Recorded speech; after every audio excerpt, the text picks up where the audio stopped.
어제 서울 송파구 아파트와 빌라 그리고 경기 김포의 호텔 등 세 곳에서 일가족 5명이 동시에 숨진 채 발견되는 사건이 있었습니다.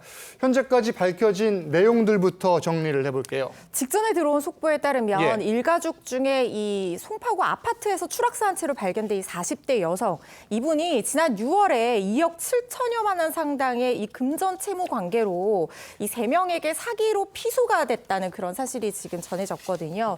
고소인 중에는 가족들은 없는 것으로 지금 알려지고 있는 상황입니다. 이 A 씨는 시가와 친정 등에서 수억 원의 빚을 지고 괴로워하다가 극단적인 선택을 한 것이 아니냐 이렇게 지금 경찰이 추정하고 있는 상황인데, A 씨가 이 시어머니 등 가족 간의 어떤 채권 채무 관계도 있었다고 해요. 그래서 시어머니 집 보증금을 빌리면서 지금 이 시어머니와 시누이 그리고 남편이 사망한 채 발견된 이 송파구의 한 빌라에 같이 살았던 것으로 전해지고 있고, 해당 빌라에서는 시누이와 남편이 작성한 것으로 추정된 유서가 발견이 됐는데, 그 유서 안에 가족 간의 어떤 채권 채무 관계로 괴로워했다 이런 갈등 내용들이 포함되어 있는 것으로 지금 전해지고 있습니다. 그리고 이 10대 딸이 경기 김포의 한 호텔에서 이제 사망한 채로 발견이 됐거든요. 이 딸은 지금 질식으로 사망한 것으로 추정되고 있는 상황입니다. 지금 10대 딸의 경우는 사인이 좀 명확하지 않은 것 같은데, 일단 일가족 가운데 3명이 발견된 이 빌라 이웃들 굉장히 좀 화목한 가족이었다 이런 얘기들도 나와요. 네, 40대 젊은 부부고 평소에 굉장히 화목하게 지내는 편이었는데 이런 얘기가 나서 굉장히 놀랐다라는 이웃들의 반응이 전해지고 있습니다. 못 본 지 한 6개월 정도는 됐다라고 하는데 주차 때문에 서로 차 빼고 하면서 몇 번 봐보기는 했었지만 굉장히 화목한 집안이었다고 해서 이번 소식이 이웃들에게 더 충격을 주고 있는 것 같은 상황이고요.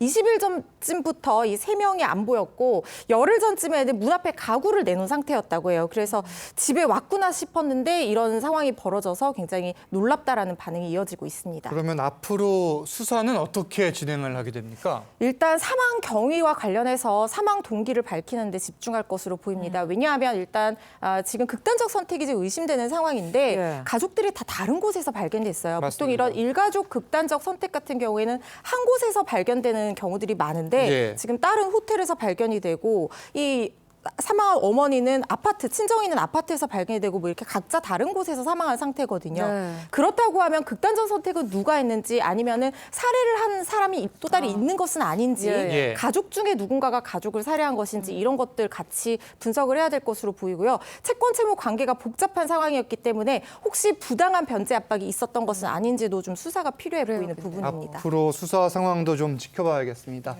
다음 이슈로 넘어갑니다. 지난 2021년이죠. 의정부의 한 초등학교 교사가 극단적 선택을 하는 사건이 있었습니다. 이 교육청에서 해당 교사 사망의 배경을 조사했는데 이 학부모들의 지속적인 교육활동 침해가 있었다 이런 내용이 나왔어요. 네, 교육활동 침해 수준이 굉장히 심각해 보이는 형사법적으로도 문제가 될 법한 수준의 침해가 있었던 것으로 지금 알려지고 있는 상황입니다. 일단 지금 한 학부모 같은 경우에는 이 무려 4년 동안 수업 중에 손을 다친 이 학생의 학부모였는데 그 4년 동안 계속해서 민원을 제기를 했다는 거예요. 그러니까 이 숨진 교사가 부임한 첫 해의 이 제자였는데 수업 중에 페트병 관련 수업을 하다가 손등에 이제 칼을 베는 그런 사고를 겪었는데 그 이후에 부모가 안전공제회로부터 이 치료비를 2번이나 지급받았는데도 불구하고 이 교사에게 지속적으로 연락을 하고 만나자고 요구를 한 정황이 지금 발견이 됐습니다. 심지어 이 교사가 군대를 입대했다가 돌아온 이후에도 이 연락이 계속됐다는 건데요. 결국 이 사망한 교사가 사비를 들여서 8개월 동안 50만 원씩 월급이 들어올 때마다 이 부모의 통장으로 무려 400만 원을 이체한 정황이 발견이 돼서 이 부분이 뭐 공갈이라든가 강요 부분이 아니냐 이런 문제가 될 수 있을 것 같고요. 다른 학부모들도 이 가정학습이나 코로나19 때문에 출석을 장기적으로 못했는데 출석 처리를 해달라고 300번이 넘게 400번 가까이 연락을 하고 또 다른 학부모도 학교에서 아이들끼리 갈등이 있는데 공개 사과를 요구하면서 지속적으로 학교에 찾아와서 민원을 제기했다고 합니다. 특히 고인에게 지속적으로 지금 치료비를 요구한 것으로 알려진 학부모, 실제 직장에서 대기 발령 조치를 받기도 했거든요. 그런데 정작 해당 학부모는 고인한테 지금 치료비를 요구한 적이 없다 이렇게 주장 주장을 하고 있어요. 네, 연락한 사실은 있지만 치료비를 요구한 적이 없다라고 얘기를 하고 있고 그 부분에 대해서는 좀 조만간 입장 정리를 그래도 해서 50만 원씩 이렇게 들어오면 그러니까 막을 수도 있었을 텐데. 그렇죠. 그 부분이 의심되는 부분인데요. 일단 돈이 들어왔으면 아예 선생님 이거 안 주셔도 됩니다 하면서 돌려줄 수도 있었던 거잖아요. 그런데 무려 8개월 동안 이 돈을 계속 받았단 말이죠. 그런데 본인은 어쨌든 직접적으로 요구하거나 뭐 공갈한 적은 없다 이렇게 주장을 하고 있는 상황이기 때문에 네. 이 부분의 입장이 나오면 좀 확인해 봐야 되는 부분으로 보입니다. 자, 그러면 이 해당 교사가 이렇게 피해를 겪고 있을 때 학교는 아무 조치도 취하지 않은 거예요? 지금 경기교육청이 예. 자체 조사를 한 결과에 의하면 학교도 알고 있었다는 이야기죠. 예. 알고 있을 수밖에 없는 것이 조금 전에 말씀하셨지만 그 학교 안전공제회에서 2번에 걸쳐서 200만 원을 치료비를 지급을 했거든요. 예. 그럼 그런 상황을 다 파악을 하니까